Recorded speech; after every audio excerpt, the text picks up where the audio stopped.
Distinguished member of the Parliament of India, Mr. Rahul Kaswan. You have the floor, sir. Mr. Chairman, I thank you for organizing this debate on the comprehensive review of the whole question of peacekeeping operation in all their aspects. This is an important follow-up to the report of the Secretary General number A/70/357 titled The Report of the United Nations Peace Operations. Implementation of the recommendations of the High-Level Independent Panel on Peace Operations, HIPPO, as well as the HIPPO report. I would like to align my statement to the statement made by the delegation of Morocco on behalf of the non-alignment movement. We have shared our views on this issue recently at the General Assembly on 12th October. Our views on this topic are based on our experience in both peacekeeping and peace-building operations of the United Nations.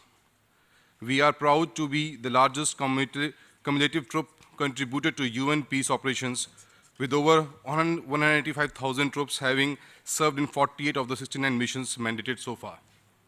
Mr. Chairman, as far the peacekeeping operations are concerned, we are of the view that the most important issue is the way in which the mandate for peace operations are formulated by the UN Security Council. We have raised the issue of the opaque manner in which the Security Council continues to mandate peace operations without any accountability or transparency. The HIPPO report has referred to trilateral consultations, accountability, or transparency among the secretariats, UN Security Council, and the troop contributing countries.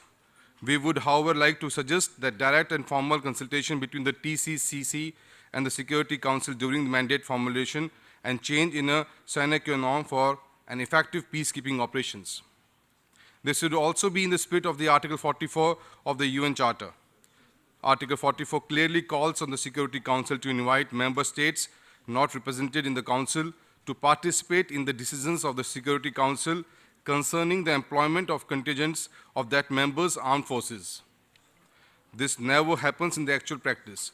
It is not only the formulation of the mandate, but also the change of the mandates mid-term, which is a source of concern for us.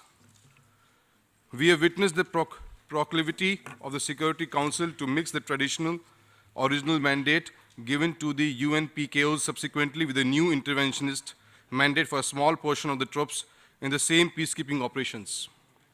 We have already experienced this with regard to the MONUSCO operations in the Democratic Republic of Congo mandate given by UNSCR 2098 of March 2013.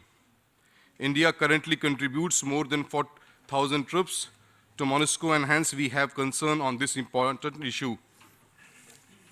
In fact, Secretary General in his report to HIPPO recommendations has conveyed that sustained dialogue between the Council, the Secretariat, and the contributors is essential for shared understanding of appropriate responses and their implications for the mandate and conduct for peace operation.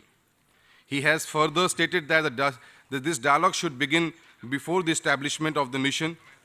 My delegation strongly supports this.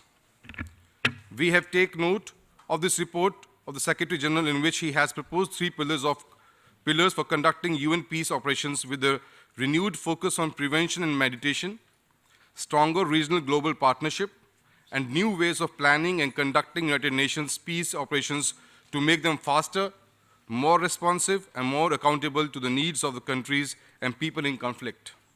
Of these, we are of the view that primacy must be given to the pacific settlements of disputes as the core objective of UN peace operations as set out in the UN Charter. Mr. Chairman, we have been stressing at various peacekeeping debates at the UN about the new demands that have been placed on the PKOs with the changing nature of conflicts.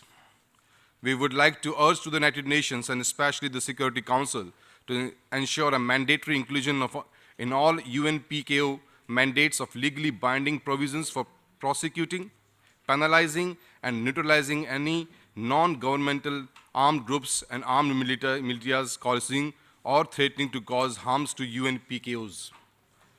The SG's report on the HIPPO panel rightly recognized that a United Nations peace operation is not designed or equipped to impose political solutions through sustained use of force. And UN peace operations are not the appropriate tool for military counter-terrorism operations. We endorse this recommendation as UN peacekeepers are not suitable for targeted offensive action against armed militias, non-state actors, and terrorists. Peacekeeping has been a critical tool of the United Nations in maintaining international peace and security.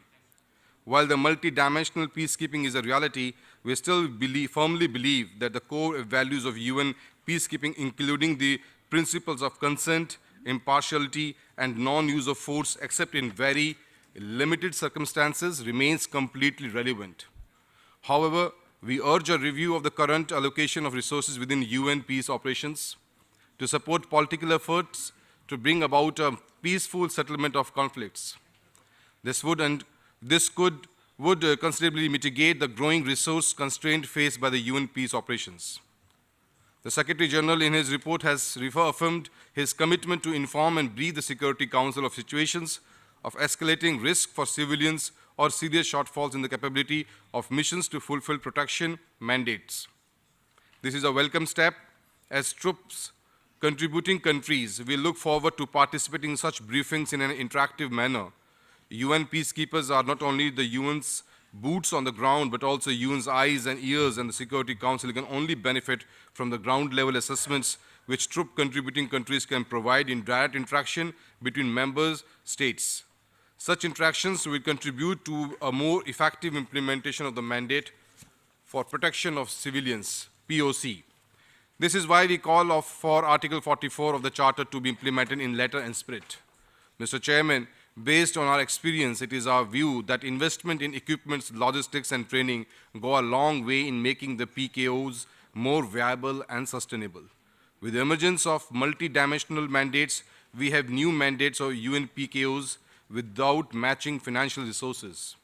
In this regard, we would like to mention that the GA decided a new rate of $1322 for the peacekeeping years starting from 1st July 2014 as against the $162.55 per person per month suggested by Troop Cost Survey recommended by the Senior Advisory Group.